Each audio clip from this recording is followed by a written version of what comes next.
A lot of people look at what we've done and they say, oh, it must have been so easy. Every year, I can almost guarantee you, every year there is something that YouTube changes that throws off everything, and not Mhm. just algorithms. It is always a challenge. And so, what is really important, and I've always tell people this is actually my number one advice is don't focus on a YouTube channel, focus on a brand. Have you ever wondered how people go from launching one YouTube channel to building a massively successful empire around their personal brand? Well, today's guest did that not only for herself, but for her entire family. Hi there, it's Sewa, and welcome to another episode of the She's Off Script podcast, where we help you create your own unique blueprint for business success. Today's guest is Rita Onyx, also known as the mom of the Onyx Family.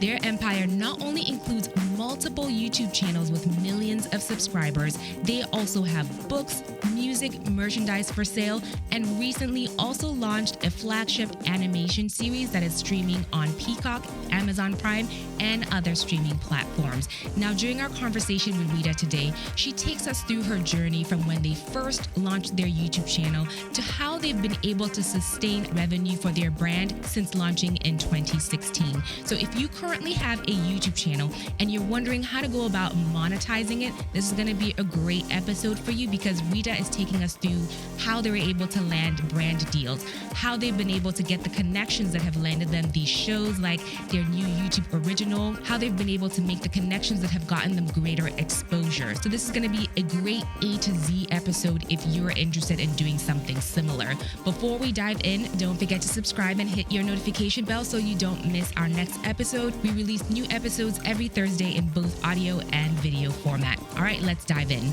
Rita Onyx, welcome to She's Off Script. Thank you for being here. Well, thank you for inviting me. I feel honored. I mean, I saw when you sent the email, and I saw like your past guests and I saw what the mission was. I thought, okay, no, I have to do this. Thank you so much. Thank you, because you're the epitome of someone who's gone off script. So I definitely want to dig into your story. But for anyone who has not heard of you, could you share who you are and what you do? Okay, well, my name is Rita Onyx. I'm from the Onyx family. We are a family who produces family friendly media. So we do videos, podcasts, books. We have our own magazine. You name it, we do it. We actually launched our animation, Onyx Monster Mysteries, that came out this year, and it's on all platforms. We also have Onyx Family Dinner, which is a talk show hosted by our family, and where we talk about um, lots of topics that are relevant to families. So, yeah, we are just into really making sure that we are serving our community and especially families within our community. We have over 7 million subscribers and about over 4 billion views on all of our content. So we have definitely loved making a worldwide imprint footprint, I should say, and just making people smile. You have your fingers in a little bit of everything. And I really want to dig into how you were able to build that empire. But from hearing your story, Rita, I get the impression that you felt a little bit conflicted when it came to whether you should be pursuing a medical career or going into YouTube. So maybe could you share how you were finally able to make that decision to fully go into YouTube? Oh, sure. It's funny because I was a nurse practitioner for a few years, but I had started in the whole nursing field from the aide all the way to LPN to RN to NP. So, and I was actually in the doctorate program. So Mm. I was like fully into it, but nothing really clicked with me. It's a very honorable career, but sometimes when something is not for you per se.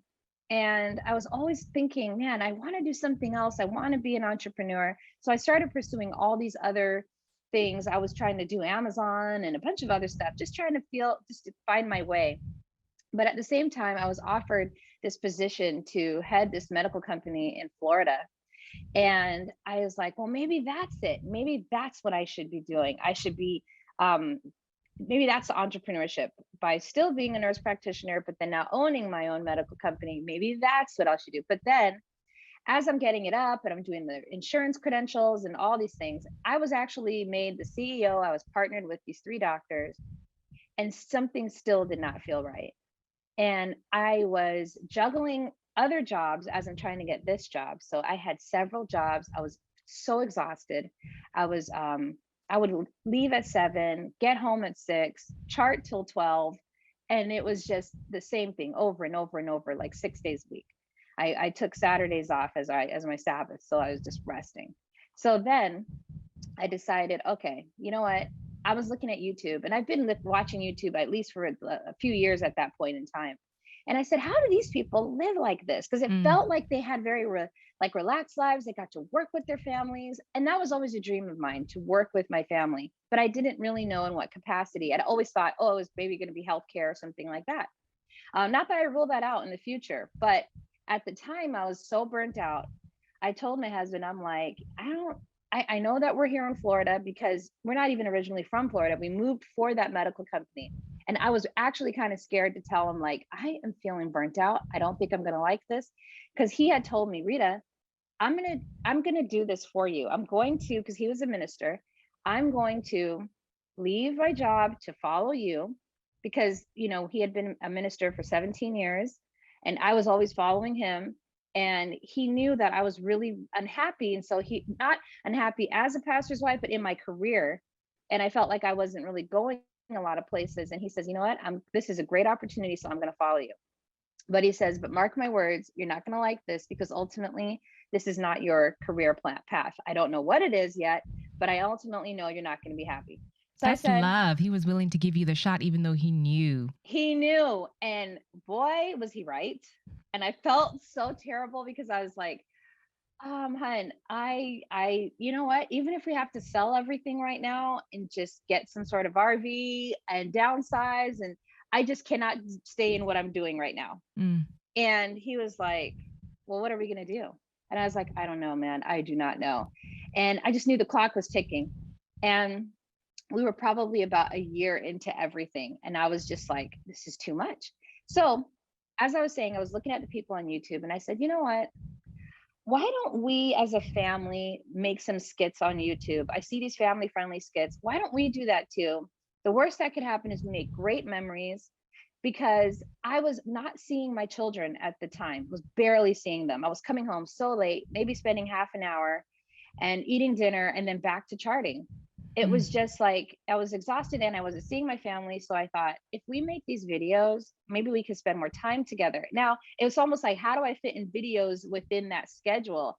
I was like, you know what? We're just going to do it on the weekends. We'll do it during the day. Like I would try to, like, when I came home, let's film. And the thing was, I was on there and I was studying what they were doing. Now, I didn't know how we would get paid. I saw obviously that there were people who were making a living off of it, but I had no Mm. clue how that was done. So when we started, I called in my children. I said, listen, what do you guys think about making family skits on YouTube? They were like, what? And I said, you guys, this could be something that we could just make lots of memories. And I think some people are getting paid. So my husband, and first of all, I didn't want to tell my husband yet about the YouTube idea, but he Mm-hmm. walks in as I'm talking to my kids. Now, at the time, Busted. I know, I was like, oh no, because my kids at the time were like, they were like, my oldest ones were like at least mid-teens. So, they were old enough to really make this decision. I didn't want to make anyone do anything. It was kind of Mm-hmm. like, who wants to do this? And I said, the rules were, if we do this, no comment. You cannot look at any of your comments. You have to do this for fun, and I don't want you to feel like validated or discouraged by the Mm. comments. You got to do it just for the love of the creativity and the joy of doing it together as a family. So my husband walked in and he heard what was going on. I was like silent for a second, and he was like, all right, let's go to Party City, let's go get some costumes. And we were like, I was like, Okay. whoa. And we started from there, and the rest is history, because 2 weeks later I was able to quit all my jobs. And it's funny because I was still doing the medical company, but I told them, listen, I would like for me to now switch from a clinical role to more of an administrative one. And we hire someone to do the clinical, because I'm trying to do my family business. And they Mm. were very upset. They were like, that's not the deal. And the deal was that you were going to come in and do the clinical. But at the time, what happened was they had put in all the money, and I was going to do the clinical, and the payoff was going to be that I was going to get a lion's share of like the billing. Mm. But when I said, well, I'll come in and I will also I'll come in with the same exact amount that you guys came in now that I had the money, they were like, oh no, we don't like that. And so I had to make a decision. And so they were like, well, we think they started having these pre-meetings before talking to me, and they were like, well, Mm. we think you should sell back your shares. So they were thinking that I was going to go, oh no, okay, let me make sure I still do what you guys want me to do. So when they said, we think you need to sell back your shares, I said, okay. And then they were like, wait, what? I'm out. Because what happened was I put in the money like I said I wanted to. They were like, okay. They happily accepted the money, but they still did not want to have me adjust to being more administrative and top level like they were. Mm-hmm. So that's why they're like, well, we think we need to sell back your shares. And I said, okay, then. And they were like, oh, I can't believe that you said yes. And they were like, well, we think you need to apologize. I said, for what? You guys have come to me to tell me to sell back the shares. Anyway, it was a mess. It was something where, you really see how in this world money talks, and when people feel like Mm-hmm. they have money, that they now control you. And then when Mm-hmm. you get the money, now they're like, we don't like this. We don't like Right. this change. So long story short, I was able to just do this full time within a very, very short amount of time, because in 2 weeks, like I said, I was able to quit all my jobs. In a month, we paid off all of our debt, and it's been history since then. I think I heard a few numbers from your early days. Like one month you had like a $26,000 month, and the next month was like a 100K month. Yes. But then you started to see your income take a nosedive. So did you regret quitting when that started to happen? And how did you make that adjustment after?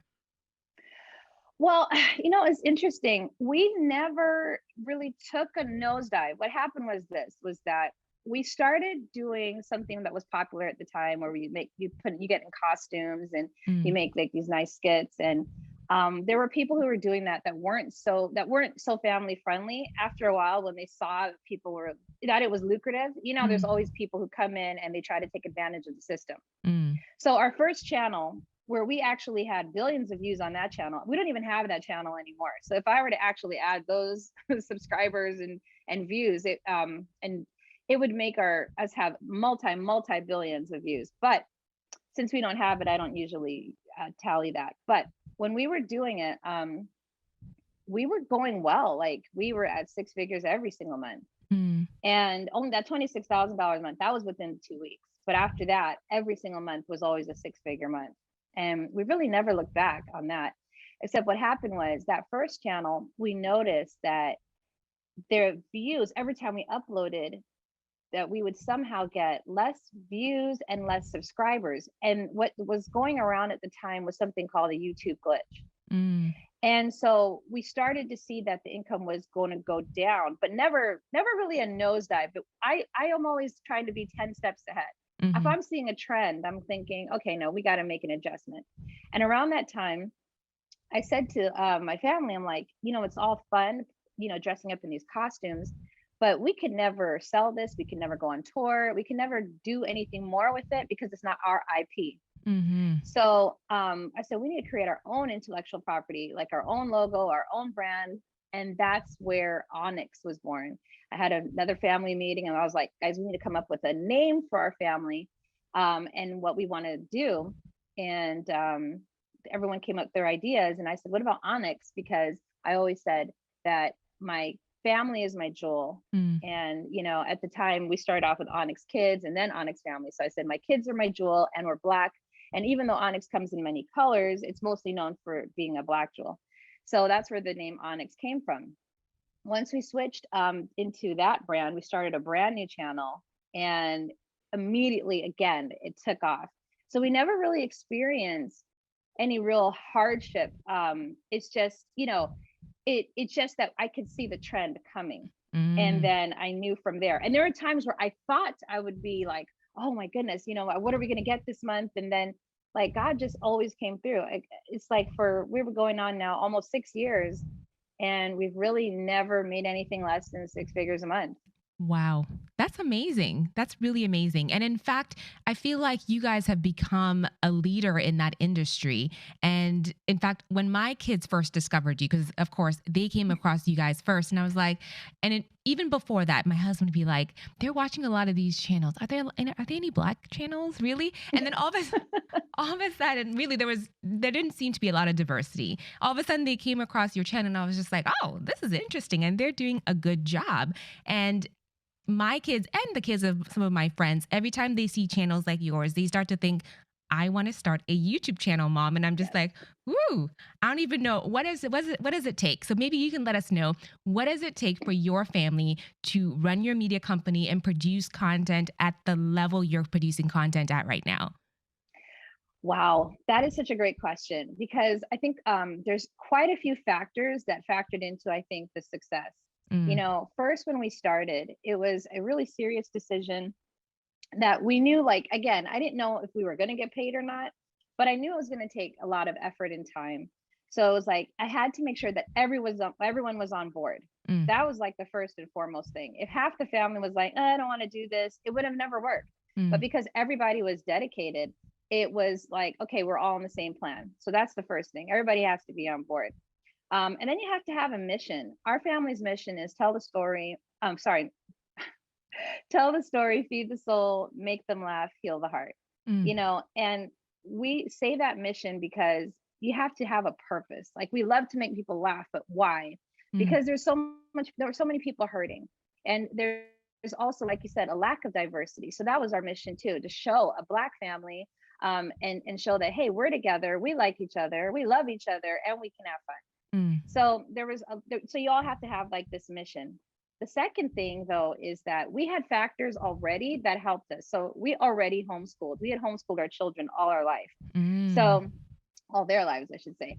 And that was a lot easier to do, like work around like our schedules. Homeschool just doesn't take as much time as like a regular 7-3 or 8-4 type of school schedule. So we were able to do it around that. Um, Another thing was my kids look young, but they were a little older. So as I was like going to work, I would come home and initially I was the one who basically looked up, okay, how do I get views? Because the ironic thing was when we first uploaded our first video, I was like, okay, where are the millions of views? And I was like 9. I was like, wait, you mean you just don't upload? And I started researching and reading and reading and reading. I would go to articles that probably hardly anybody would look at about how to get into the algorithm. I never even knew that there was a term called algorithm. mm. It's just that I went on something called Social Blade, where you can kind of look up, for people who don't know, where you can look up people on social media, different channels, and see what their views are. And I started to see that there seemed to be a correlation of subscribers and views. So I knew that there was some sort of algorithm.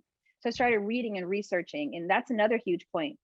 When you start, you have to be so dedicated that you have to do your research. It's just like any other job. Mm. You have to really learn it.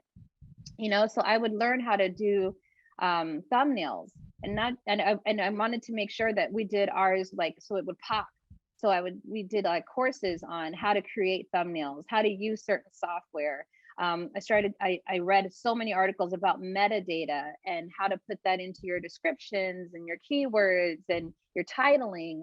I just really dove in. And so I would now pass that on to my children Mm. so that they could also learn and then do. And it's so funny because now, honestly, the student has become the teacher. They have taken those skills and they have just run. And that was something that I think really helped. And I think honestly, the gifts and talents that my family comes together, it really works. Like my oldest daughter, she really writes a lot of the skits for especially the kids This is a because she just has true family business. Everyone has yes. a job. Oh yeah, she writes a lot of the skits, most of the skits for our business. She also illustrates in our books. I write the books, she illustrates. Um Wow. my second daughter, she does all the music. So any rap battle, but she has written she also does her own music with her own albums, but because of her talent, even with Onyx Monster Mysteries, she and I wrote the theme song, but she wrote all the songs in every episode. So that was an additional 24 songs. And that's now on Wow. there. And then on top of that, she wrote the theme song for Onyx Family Dinner, which is premiering on the 4th. So she's really taking a shine to music. My third daughter, she also writes our Onyx Kids Adventures books, and she also is like our head editor. Like, you want anything done, she knows how to make things disappear, come in, and just really give it a sparkle that I think pushes us outside of our comfort zone. It's so great, outside of the box, really. Mm. And then Shiloh, our youngest, he is just like, his ideas, he's always very current with what is happening. So we've got the kids all working together, and then me on the business. And my husband likes to say that I'm the brains of the business, he's the heart. He's always giving meaning to everything. He's always Mm. trying to craft like family skits and even things offline with charities and things like that for us to give back. So I just think the dynamics of our family together really works. So I would say to someone who wanted to do it, really assess your family and see where's everybody's gifts and talents leaning towards, because you'll find it's going to be much easier if you lean into that versus making someone who is way more, let's say, into editing, to now tell them, okay, now you write the script. It's not going to work. Mm. So those are some of the things that I've learned in starting this. And I like how you mentioned that there is a balance between you as a mom and you as a CEO, especially when you are managing so many personalities. It's great that everyone is leaning into their talents and they actually want to do this, but we're all humans. We all have the ups and downs. So how do you manage all the different personalities towards your common goals? Oh yeah, that has always been a challenge because, like you said, I want to make sure that I'm mom and CEO. So it's like I have to put on both hats. And I feel like I can be one of those people who's very blunt. So if you're working for me, I'm like kind of just like, let's cut to the chase. Mm. Let's just. But with as a mother, I'm very like, okay, well, let me make sure I say this right. Especially because like I have adults now, they still look young, but my oldest is 22. I have a 21-year-old, an 18-year-old, and my 14-year-old is still a teenager, but it's a very different dynamic. Mm. And they don't have to like me, they don't have to work. So you have to treat them with love and respect. And that's what I really try to focus on, and then really fostering a sense of communication. But yeah, it's one of those challenges that I don't think as a mom you ever truly master. You just always do your best. Hmm. Because every level comes with a different challenge.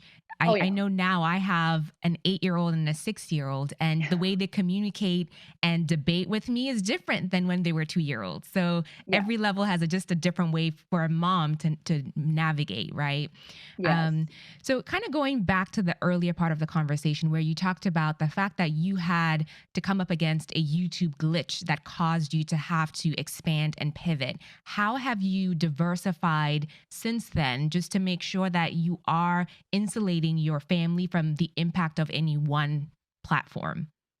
Oh my goodness. That is such a great question, because a lot of people look at what we've done and they say, oh, it must have been so easy. Every year, I can almost guarantee you, every year there is something that YouTube changes that throws off everything, and not Hmm. just algorithm, because they're constantly in the news, right? Yep. And so they're constantly having to redo policies and things to make the Congress kind of like back off, or, Hmm. or correct things that are literally things that they needed to have addressed. But what happens is, instead of taking an approach sometimes like a scalpel, sometimes it's like a hammer and everybody gets Hmm. affected. So I remember one year we had the glitch. Another year they started introducing demonetization, and because the system, it was a new software, because it was new, it was learning, and as it was learning, everybody's videos at first would not be monetized, and then you'd have to wait, and then it would mess up the algorithm. So there was that. Another year, they had, oh well, recently COPPA, things that have to do with the Hmm. Children's Privacy Protection Act.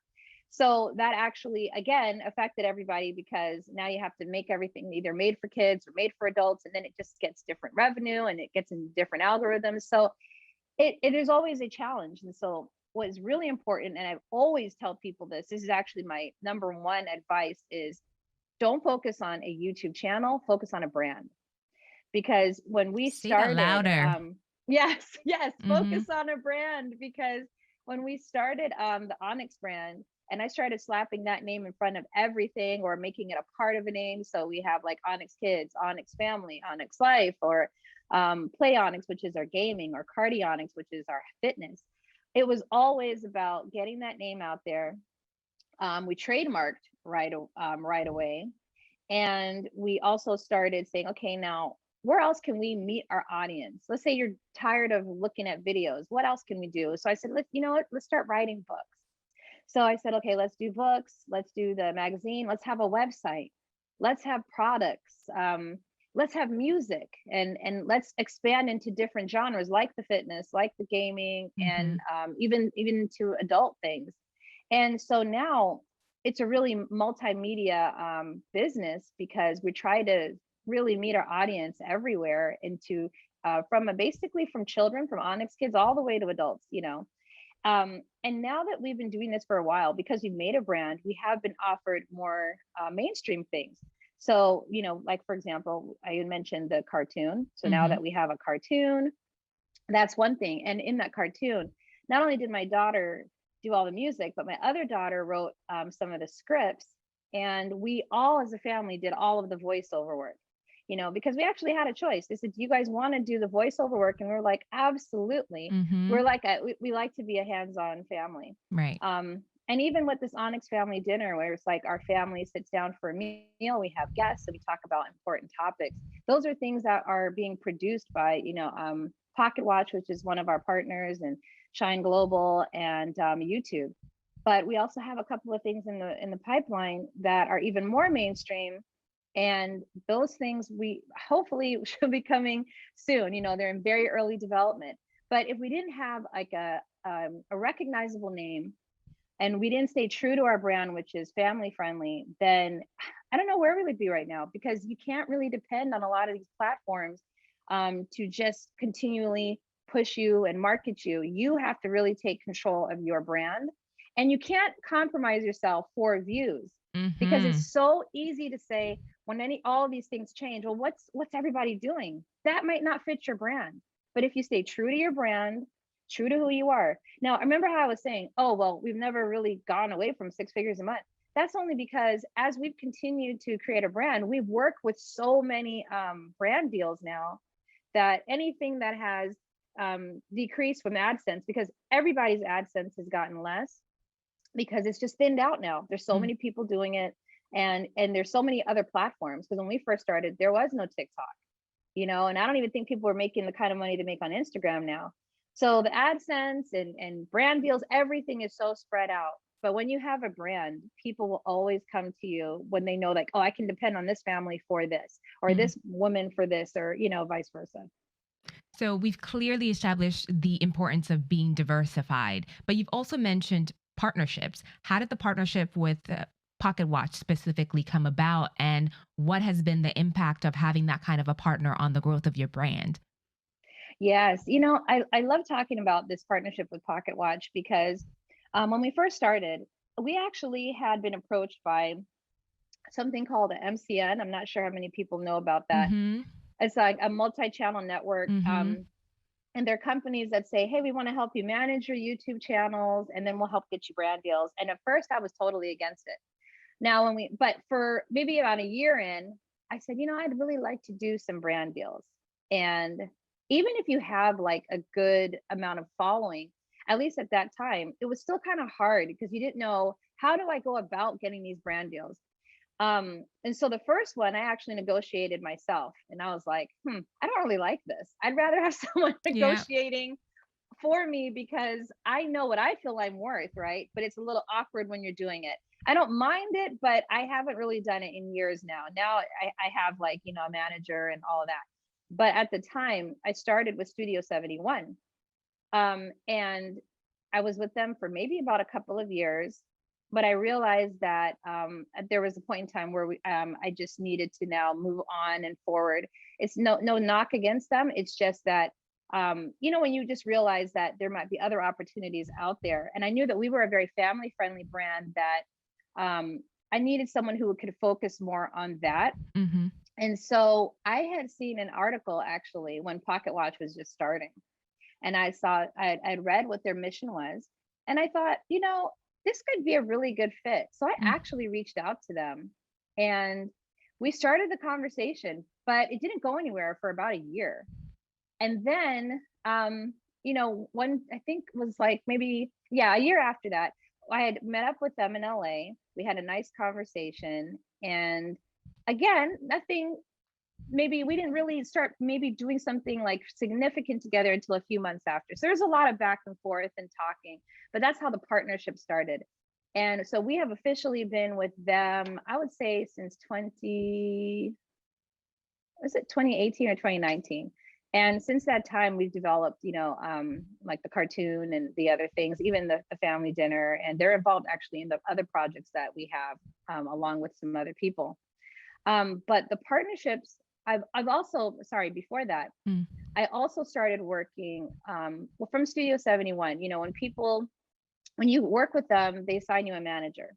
So I was with someone, and then that manager left to do other things, and then I was with another person, and that new person is my manager, and he's still my manager. And the funny thing is, he's not with Studio 71 anymore, but he was. Then he went to UTA, and then from there, and he brought us along with him to UTA. Mm. And you would think, okay, I'm with UTA now, or it's just like a CAA, it's a big talent agency. You're like, oh yeah, I'm gonna get all these opportunities. But what ends up happening is you have to have someone that really believes in you. Mm-hmm. So it doesn't really matter who you are with as much as it's who is there advocating for you. So he actually, and he doesn't work with Pocket Watch, it's just someone totally different. But I realized though that he just brings a lot of value in our life. He gives us a lot of brand deals, and he helps us, negotiate a lot of things. And he's one of the main reasons why I haven't had to really negotiate for any of my deals in many years. Mm. And then from there, he started his own company. So we are actually with also someone called another company called Underscore Talent, which is primarily digital. And he, and ironically, the founders of Studio 71 started this company. So kind of like Full circle. back with them. But yeah, so those are our partners. You got Pocket Watch and Underscore, and they have really helped us to grow in the sense of like our footprint in the marketplace. Mm-hmm. So when you think about where you're going to go next with this brand, it seems like you've conquered almost everything. What else are you trying to accomplish with the brand? It's funny because I've always taught my family that one of the mainstays of a brand that I think is successful is the longevity. Mm-hmm. And we always want to keep evolving and adapting as a brand to what's current. I think it's so easy to stick with what has worked in the past, but then you Mm-hmm. realize, hey, that doesn't work as well anymore. Yeah. And you have to like really sit down and say, okay, now where do I need to shift? And a lot of times it can be intimidating because right off the bat, like for example, TikTok, when we had started TikTok, it was before when it was Musically. So we had an account there. But remember, Musically was then bought out by TikTok. Mm-hmm. But we had this old account, wasn't really going anywhere. My son kept saying, we have to start a new TikTok, mom, because the people Mm. who did the Musically, like that account would be dead. It's not going to go anywhere. And I was like, again, not really wanting to shift. It's okay. It'll be fine. And it really wasn't. Finally, I was like, all right, let's just do it. Let's just Mm-hmm. see. Because, you And don't these want to kids will always start nag from you. scratch. They will nag you. They will. And you know what? Within a few months, the new account is now at 500,000, over 500,000. And it's just like, why didn't I listen? Mm-hmm. And so again, it's like about adapting, going out of your comfort zone, Yeah. starting, not being afraid to start something new in order to stick with what's happening, like stick with the trends and Mm-hmm. as long as it's within your brand. It's not like we started TikTok and it was something completely different. It's still us, it's still Onyx Family, but now reaching a new audience. We recently had a Halloween party, a Halloween Zoom party, Mm-hmm. and I would say 90% of the people heard about it on TikTok. Normally it would be, oh, we just tell our people on YouTube, which we did, but I couldn't believe how 90% of them are like, oh no, I heard about it from TikTok. And it showed like if we had neglected that platform, we Mm-hmm. would not be reaching the people that we're reaching now in these huge numbers. Because even though we have 500,000 subscribers, we have videos on there now at 17 million and and more. So it's always looking for that new platform, looking for what people are wanting now. We took a step back from making daily skits, Hmm. actually weekly skits, not daily, weekly skits, because we had to even explore for ourselves. Let's try some other things. So we started a family podcast. We also have this investigation series that we did, that we're doing. First one was about finding Bigfoot, I where we saw went. that. Yeah. Yeah, that was just really fun. And we have a new series that'll be coming out called Onyx Tries, where we try different things. It's so we actually ourselves are having fun and seeing what else can we do as a family, what are different things that we can do, because we just want to make sure that it's always fun, Hmm. but that there's always a purpose, but that also we're staying current. And I feel like, if you've made hundreds of skits, I think your audience can also say, okay, what else do you guys got? What else do you Exactly. guys did? And so that's what we want to do. We want to show, hey, we have some, we have a lot of layers to us, and let's explore it. Let's have fun together. Hmm. And I did hear that your two oldest are heading off to college soon. And given that you've seen success in a field where school is not necessarily a prerequisite to being in that field, how are you approaching their education at this point? Oh, well, no. See, a few years ago, they actually had the option to go to school. If they actually went to college, they would have been, I think, in their senior year at this point. Hmm. But what they decided, was that, so it's funny because we actually moved so that they could go to the school they wanted to go to, which happens to be me and my husband's alma mater, which is a HBCU. And we actually moved there so that we could do the business and they could go to college and, just experience everything. But when we were about to actually start, because they actually had enrolled, they picked out their dorm room, we did the medical visit, everything was set. They said, Mom, we didn't want to tell you this, but we really want to just stick with what we're doing, work in the family business and be entrepreneurs. Wow. I was totally fine with it. I was fine because, for me and my husband, we both have degrees, and that's fine. And it's not for everyone. Mm. And we knew that we had a family business that was working. And it was like, why go to school to do something for like a safety net or something like just in case, or to do something that is totally outside of what you want. Now, someone will Mhm. say, oh, well, if they get a business degree, yeah, but they can do business classes if they ever want to supplement whatever they feel like they need to do for our business.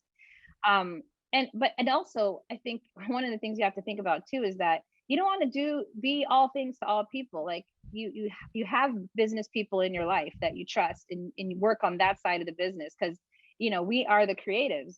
That's where we want to focus the most on. So they actually decided to do that. My husband and I were very supportive, and that's what they've been doing these last few years. It's a decision that they said they have not regretted it, because I'll check in with them every now and then and say, what are you thinking? How are you feeling? They're like, nope, Nope. I'm very happy with what I'm doing. Okay. That's amazing because I think the mindset is very slow to change. That's the traditional path, and to go off of that path, I think, makes a lot of people nervous. And I will preface this by saying, not that it matters, but what does your family think about the path that you've taken? Oh, that's a great question. When we first started, the ironic thing is I didn't tell anybody in my family. I Mm. didn't tell any of my friends. We didn't say a word. I always said I did not want a business that was dependent on my family or my friends, Hmm. watching, sharing. I just don't do that. Yeah. So I just felt like, let's just do this. If the public likes it, then it's going to be successful, because there's only so many times your friends or your family are going to be like, okay, let me watch this, let me share it. So I never started it that way. Another reason why I didn't tell them was because I didn't want any negative input, because they would have been like, Rita, you have your degrees, you have your master's, and you're in this PhD program, and you're in Florida for this business, like how could you leave it, do both? I didn't want that. I knew what I needed to do, and sometimes you just have to just shut the door, just have it quiet, no outside influence, and just do what you have to do. And so about a year later, that's when I started to kind of tell them, and it was funny because they saw me making a lot of changes, but everyone thought, wow, the medical company must be really good. They saw me moving, they saw me doing whatever I needed to do. And they were like, and I was going on vacations and they're like, what is going on? So about a year later, I said, oh yeah, I started making some videos on YouTube, and everyone was floored and started going around the family like, what?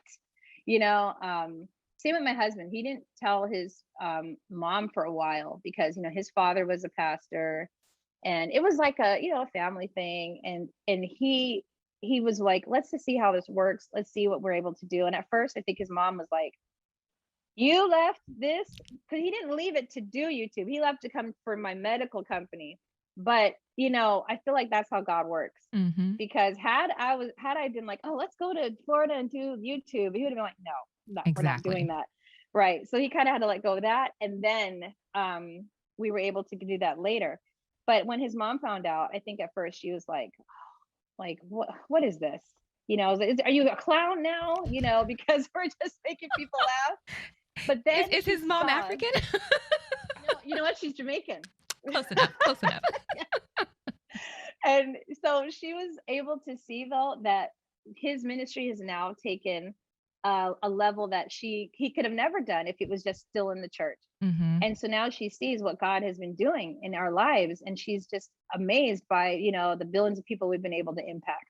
With this family ministry. Yeah. Mm-hmm. So she's really happy. So yeah, all of our friends and family are supportive, but I've always been off that path. I've always been the one that's like, you know what, I'm going to shave off my hair and get locks. Mm-hmm. And my whole family was like, what are you doing? Don't do that. I think I'm going to homeschool. What are you doing, Rita? Don't do that. So it's constantly always going to the beat of my own drum or off script. Mm-hmm. I like it. So now for people who are listening, I know you've given us a lot of tips, but what are your top 3 tips for anyone who's thinking about following in your footsteps? Okay. My top 3 tips. This is not in order of importance. It's just in order of what I'm thinking. Mm-hmm. I would say the first one is, again, look at your life, look what your interests are, and create a brand from what you already do.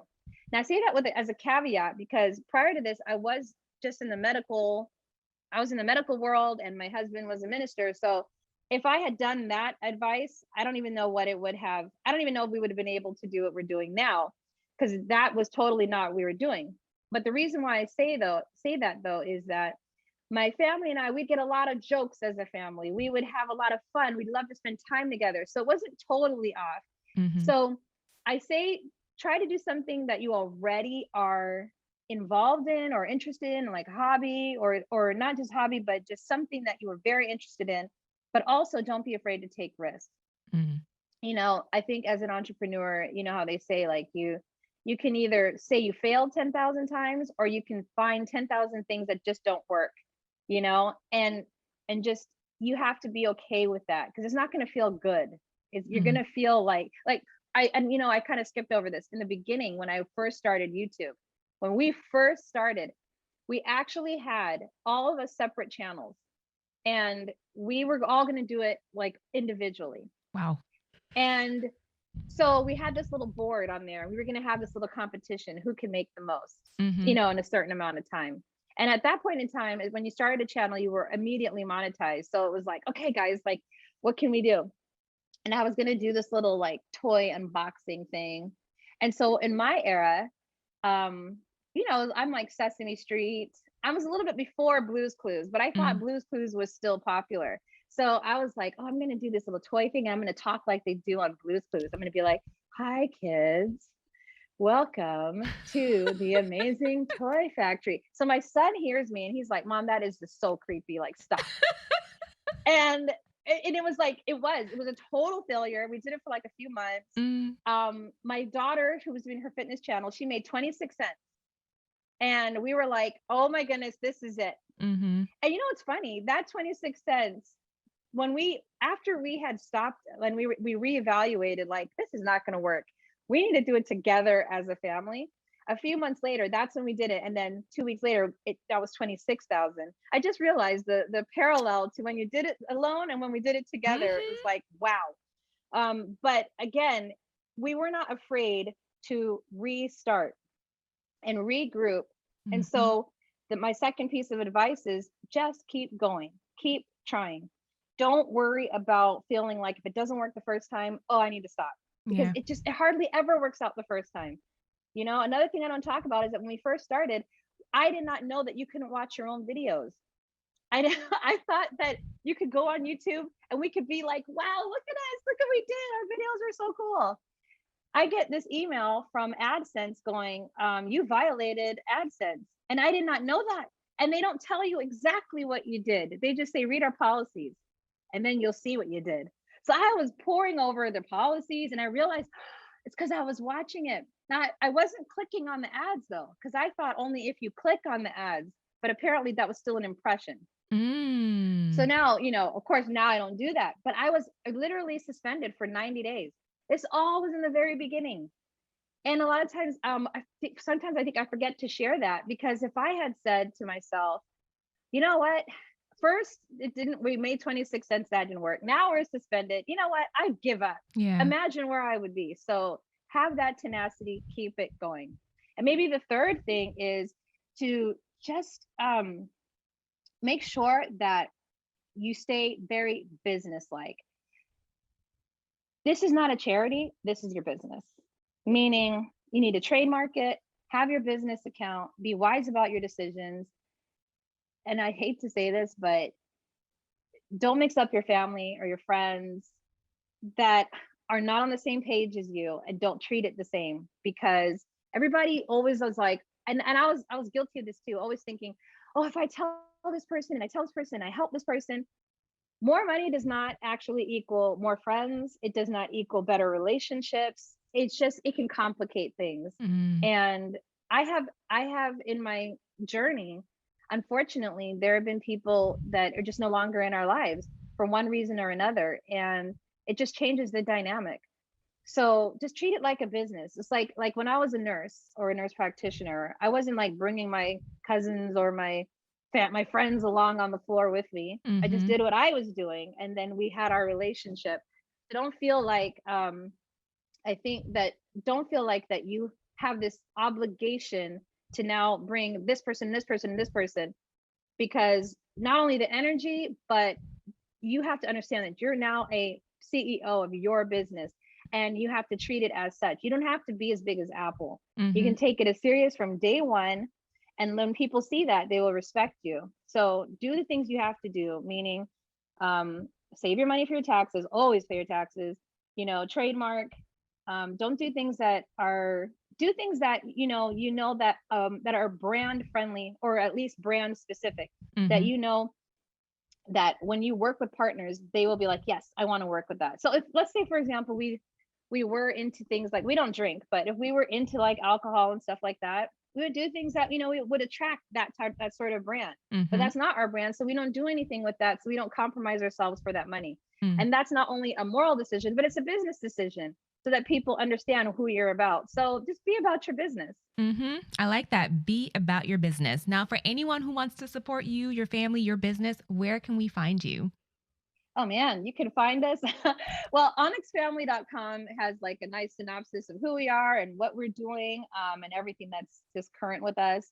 But I would say like the biggest thing right now is our Onyx Family dinner that's coming out on November 4th. You can find it on our channel, Onyx Family, on YouTube. You can also look us up on TikTok, Onyx Family, and Instagram, Onyx Family. And then you can also look at our cartoon, Onyx Monster Mysteries. You can watch it on Peacock, Amazon, Roku, a bunch of different devices. Actually, we're on Southwest Airlines too. So if you're flying, you can always check us out there as well. So yeah, you know what? Just put us in Google and Onyx Family, and you're going to find a lot of resources. If you enjoyed my conversation with Rita and are interested in launching a business of your own, I want to invite you to join our Side Business Lab, a 6-week accelerator that takes you from idea to your first paid client while working your 9 to 5.